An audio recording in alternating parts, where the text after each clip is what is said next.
Hello and welcome to another episode of Laptop Retrospective. And today I have been sent another microphone by Maono.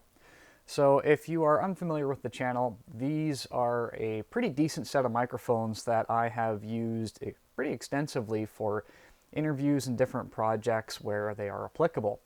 Now, this one is unique in the sense of two reasons. It belongs to their professional audio series, but it is an XLR phantom-powered microphone. Generally speaking, the ones that I'm sent to test are of the USB variety and do not require phantom power. So this is a bit of a different beast. So as you can see from the box, this is the PM500, and it has some main claims to fame. One is a 34mm large capsule inside of the microphone itself, and that theoretically should give you a better, more professional sounding audio quality. It is a cardioid pattern, which means that it is best obviously handled from the front and is a pretty overall decent build in terms of its quality. Before we get too far into this, there are two things I need to point out and make very clear. First is my relationship with Maono. So they have sent me this microphone for testing. I did not personally pay for this. However, my opinions do remain my own. So do keep that in mind so you can make an informed decision. The second thing is that because this is a 48-volt phantom-powered microphone, you will need some kind of mixer or soundboard to essentially power this microphone. It is not enough just to have some kind of XLR to 3.5mm conversion. It does need that power to run properly. These do retail for about $189 Canadian, so that does mean that they're approaching that professional grade market. So I'm very interested to see how it compares against other brands in terms of that price point. So let's go ahead and open up this box and see what you get for your money. So on the inside here we have a little book of words, and then we have three main components on this top piece. The first is a metal pop filter with the Maono branding, and I have not used a metal pop filter before, so I'm very curious to know how this performs versus the other filters that you normally see kitted with these. Over here we have a exceptionally beefy shock mount. So that is going to be interesting to see how this performs, if it makes any significant difference. And you can see that you do have essentially kind of two mounting options, a mounting option from the bottom, and then a mounting option from the side. And then, of course, we have the microphone itself. And as you can see, this is rather beefy, and inside there you can kind of see that gold-colored 34mm condenser capsule on the inside that is supposed to do all the heavy lifting and provide good sound quality.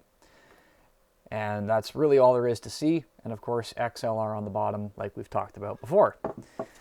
Removing this, we see an empty spot where nothing is provided for this kit. We see an extension for our bass, which we will pull out, and that is a delightfully heavy bass. And then, of course, the XLR cable, and then a little packet to keep it all fresh. So let's tidy this up and then take a closer look at the assembly. So assembly is very trivial. We just take the base plate, we take our extension, and then we can screw that into place. Once that's in there sufficiently, we do have a little bit of adjustment here. And then it's just a simple matter of putting the shock mount on by spinning that around. And then once our shock mount is in place there, we can go ahead and take the microphone and spin it into place here. And you have to hold the piece on the bottom, as I'm discovering, because if you don't, it'll spin freely. All right, and now that we have the microphone installed, the pop filter should be added just to the front here. And the whole thing clips together just like so. And we're going to tighten down this wing nut pretty significantly because this is very front heavy. That would be something to keep in mind. This is not a light setup by any stretch of the imagination whatsoever.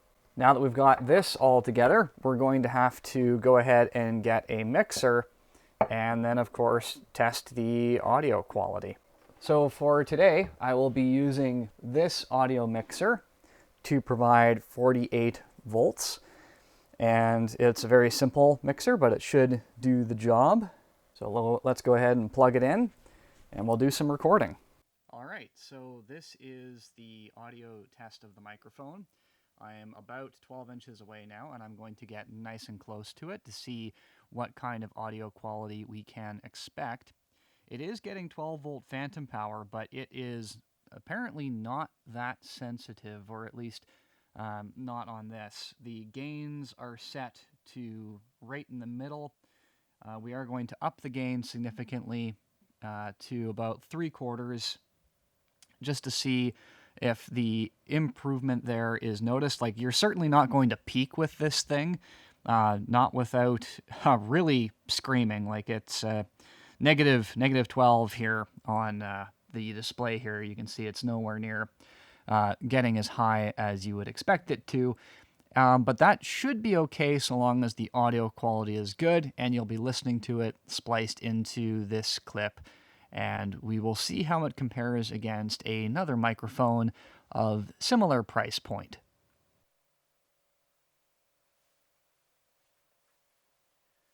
Okay, and here is a demo of the competition. This is an Audio-Technica microphone, which is slightly less expensive. It does have a smaller capsule, of course, and this is the audio quality than you could expect. And I'm very close to this microphone, and as you can see on the screen, the gain knobs are set to about halfway again. I'll go ahead and raise these to 3/4 and continue speaking.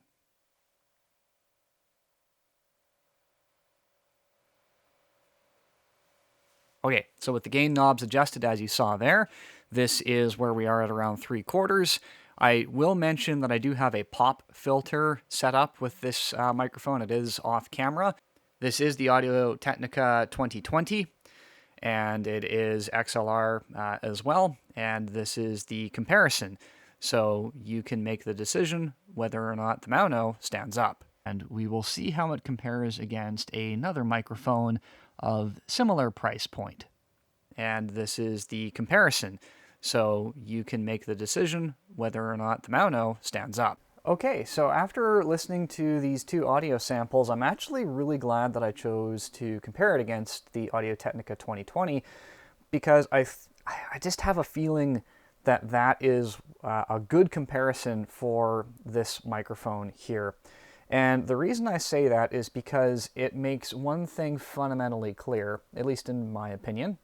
It looks like Maono can actually produce a microphone that can rival the big boys, if you will. And I know that Audio-Technica is not the biggest name in audio out there, but when it comes to like affordable content creator starting out kind of range, yeah, it's actually one that you would consider. Now, the Audio-Technica, usually at around 150 US, sometimes like 120. The prices will vary depending on where you buy it. It tends just to be for the microphone. This, of course, comes with all of the accessories, which may or may not be important to you. That's really going to be a personal preference. There are a lot of Chinese companies out there that are making a lot of microphones, and they come and they go.